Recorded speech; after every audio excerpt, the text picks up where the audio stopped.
ليه 28 years later رجع الزومبي بقوة وخلانا نحترم النوع ده تاني من الأفلام؟ فاكر أول مرة شفت زومبي بيجري؟ مش بيتمشى ورا الضحية، بيجري كأنه في أولمبياد. أي السلسلة اللي بدأت بالرعب والواقعية رجعت بعد سنين وبشكل أقوى وأغرب من أي توقع.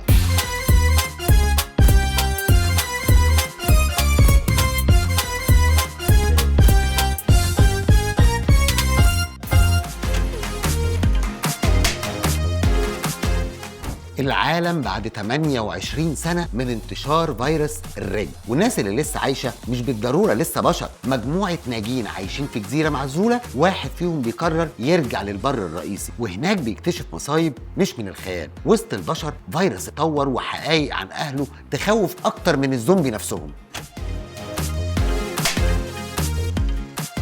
داني بويل راجع بسلاح مختلف. من أول مشهد بتحس إنك دخلت كابوس، بس كابوس فني. داني بويل استخدم المونتاج السريع والكادرات الغريبة وتصوير الموبايل متعمد يكون قبيح وجميل في نفس اللحظة. الفيلم مليان مخاطرة سواء في الشكل أو الإيقاع. في مشهد معين من كتر التوتر بيخليك تندهش إنك لسه ماسك أعصابك أصلا. الجميل بقى إن داني بويل مش بيعيد نفسه لكنه محافظ على الهوية. توتر وفوضى ولكن محسوبة. جنون بصري بيخليك مش قادر تغمض عينيك. جارلاند ده رعب إنساني، مش كاتب رعب والسلام، هو دايما بيدور على الإنسان اللي في وسط الكارثة. الفيلم مش بس عن زومبي، الفيلم عن الولد اللي بيكتشف إن أبوه مش بطل وإن العالم حواليه ضايع وإنه لازم يواجه كل ده لوحده. العلاقة ما بين الأب والابن كانت العمود الفقري للفيلم وخلت اللحظات الإنسانية تضرب في القلب.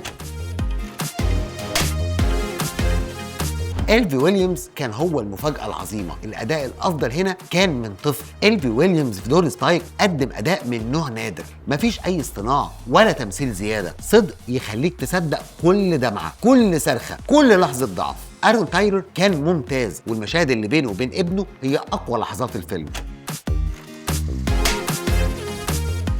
ايوه التصوير بايفون بس ابداعي. التصوير هنا كان مغامره، مشاهد قويه جدا متصوره بموبايل ايفون. الاضاءه والموشن والفلاتر الغريبه اللي بتخليك حاسس طول الوقت انك جوه حلم مرعب. كل ده خلق لنا تجربه بصريه نادره جدا، تجربه مش للجميع، دي بس لمحبي المجازفه.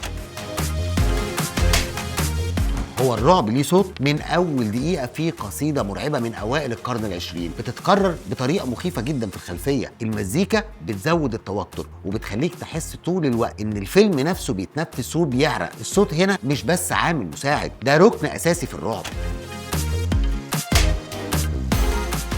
الفيلم مش لكل الناس لكنه تجربة سينمائية قوية جدا، مزيج ما بين الرعب والبعد الإنساني، إخراج بيغلط بمزاجه وتمثيل بيخطف القلب. في لحظات وصلت لمستوى عالي جدا من التوتر وده نادرا جدا لما بيحصل. أنا عن نفسي هدي للفيلم ده 8.5 من 10. وفي النهاية الفيلم بتاعنا النهاردة تجديد للنوع ده. لو بتحب الرعب اللي مش سطحي وعايز فيلم يهزك من جوه، سقراط بيقولك شوفه في السينما واستعد الرحلة مش هتخرج منها بسهولة. وفي النهاية لو عجبك حلقة النهاردة يا ريت تعمل لنا لايك وتدوس على الجرس عشان يوصلك كل جديد، وما تنساش سقراط دايما هو اللي عنده الحكاية الصح.